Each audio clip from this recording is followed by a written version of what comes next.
All right. Well, I tried to live stream, but I have T-Mobile as my carrier, and T-Mobile sucks around here. Why do I keep it? Well, I tried to switch to AT&T. They mailed me the wrong SIM card, didn't fit my phone, and then they told me to get the right one I had to go to Keene, New Hampshire to an AT&T store. And I said, well, forget that. So, you know, I tried to switch over to AT&T because they have better coverage here, but their customer service was so inept from the get-go that I knew that would be a terrible idea. And I rarely use this device as a phone anyway, and most of the times when I am using it as a phone, I'm not in New England. You know, I'm on the road, I'm traveling. So anyway, as I started to explain in the live stream, a week ago tomorrow, last Wednesdays from the TV studio live stream that I do, somebody in the chat asked me if I had seen Adam Curtis's new documentary. It's from 2021. It's called Can't Get You Out of My Head. It has 6 parts. The last one is an hour and a half. And I did. I hadn't seen it at the time, but since then, I have watched the entire 6 episodes, and I didn't just watch them, because Adam Curtis documentaries they tend to be very dense, but also with long periods of no dialogue, no narration, just stock footage and music. But I have since watched it, and I didn't just watch it, I watched it with a notebook open in my lap, pausing frequently to write down notes, rewinding as necessary. And one of the major themes in the documentary is that humans, you know, in recent history, recent being like the last couple centuries, and also in the current context over the last couple decades, we get to points where our ideologies or our ideas or our notions about the world or our meta-narratives or, you know, whatever you want to call them, they are no longer serving us. They did not produce the results that we hoped for and were expecting. And we become confused, dispirited, demoralized. We don't know really what to do or what sort of story to appeal to. And in times like that, something that people have struck upon again and again is to create a fantasy version of their own culture's past and try to return to it. It's happened again and again, and Adam Curtis documents it, you know, in many contexts. But, you know, one of the effects of this demoralization and being dispirited is a sense of learned helplessness. But in the documentary, Adam Curtis, you know, he's telling a complicated story. He's telling it in a nonlinear fashion. He doesn't tell you in advance what the destination is. So it's pretty confusing. It requires a lot of attention. And then on top of it, a lot of the players, you know, whose actions he's documenting, they don't have Anglo names. You know, they're Chinese or they're Russian, or, you know, they're folks who live in the US or Britain, but they have names, you know, from other cultures, which is fine. But when he introduces a new person's name, he doesn't put their name on screen. And this is particularly difficult with, you know, with Chinese people. So regularly I would stop and I would, you know, I'd pause the video, I'd get out my phone, and I'd do a Google search using my voice, you know, to try to get the spelling of these people's names so I could have it right in my notes. So if in the future I ever go back to my notes and I want to look something up, you know, I've got a head start. So that practice added to the confusion and the sense of not necessarily hopelessness or despair, but, you know, the sense of being frustrated just trying to follow his narrative.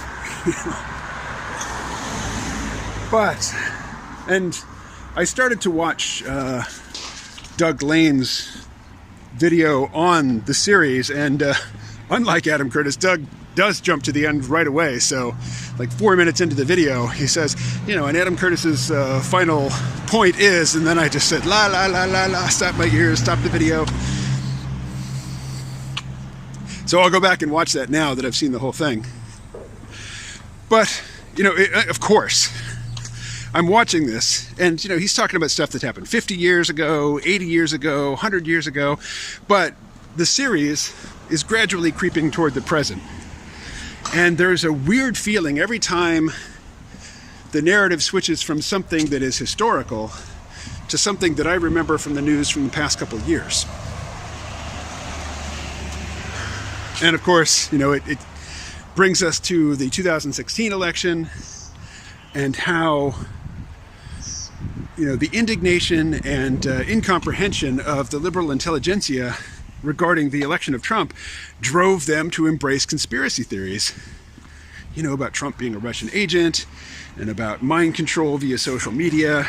And I mean, you've just lived through the same past 4 years that I have. Maybe, you are a CNBC or MSNBC watcher, and you still subscribe to all those notions. Like, you haven't yet disabused yourself of them, but you will over time.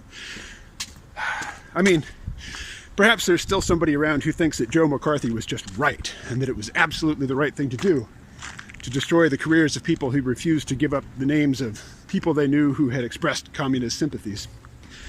And if you're that kind of person, well, you're old, for one thing. And two, yeah, I mean, if you've latched on to the whole Donald Trump has been a Russian agent since the 80s narrative, yeah, you'll probably go to your grave with it, and, whatever.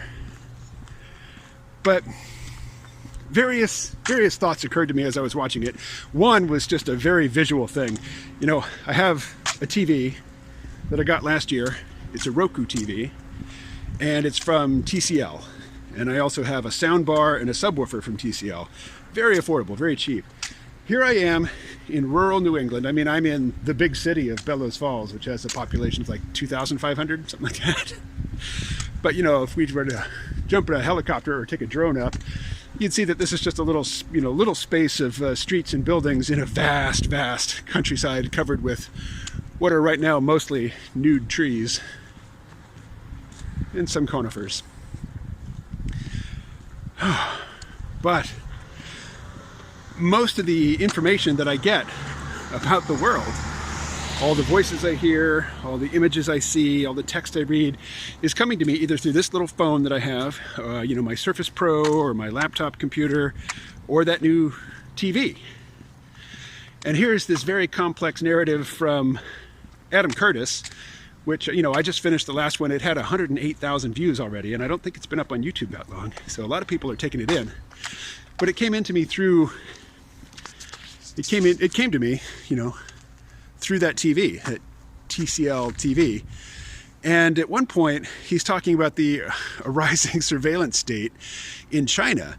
And there's an image of a police officer holding a TCL camcorder, a very small camcorder, and he's documenting protests that are taking place outside of the trial of a Chinese politician who had made his career trying to fight corruption and had been accused of corruption and eventually convicted of corruption. That guy's name, I'll put it up on screen here. It was one that it drove me crazy trying to figure out the spelling based on Adam Curtis just saying it aloud and never putting his name on screen. And in the whole series, he never put that guy's name on screen. But Chinese people had gathered outside the courtroom at his trial to complain about all the ways they had been abused by corruption and organized crime that had gone unchecked or was often taking place, with the collusion of government officials. And there was a police officer in the crowd documenting who was there protesting, and the device that he was using, was a small handheld camera that was made by TCL. So I froze the video and I took a picture of it. And it's a picture of, what's on screen, but since I've paused, it's also telling you what video I'm watching. So you can see it's an Adam Curtis documentary. You can see what episode it is. You can see how far into it I am. And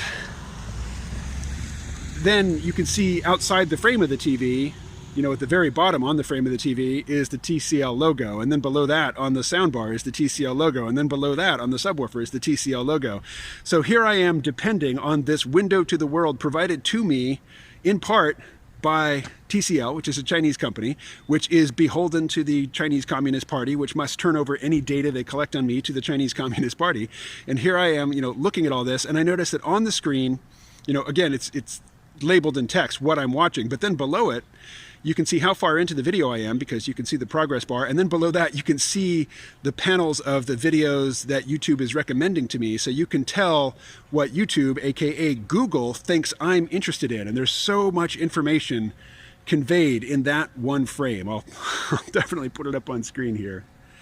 Anyway, I've just walked to our, what is it called? Our Place drop-in center where I can get some free food because, well, the month isn't over, but I'm out of money and there's no more money for groceries. So I am, I won't say dependent, but I am grateful for the opportunity to just walk over there and walk away with a free meal. And I'm going to do that right now. All right, talk to you soon. Alrighty, and here's what they serve today. Spaghetti, garlic bread, a bit of salad. Awesome. Get back in there. So there's a plastic fork in there, which I don't need, but so it goes. I'm not gonna look a gift horse in the mouth or try to, you know, eco shame anybody for the stuff they gave me for free. Anyway, talk to you later.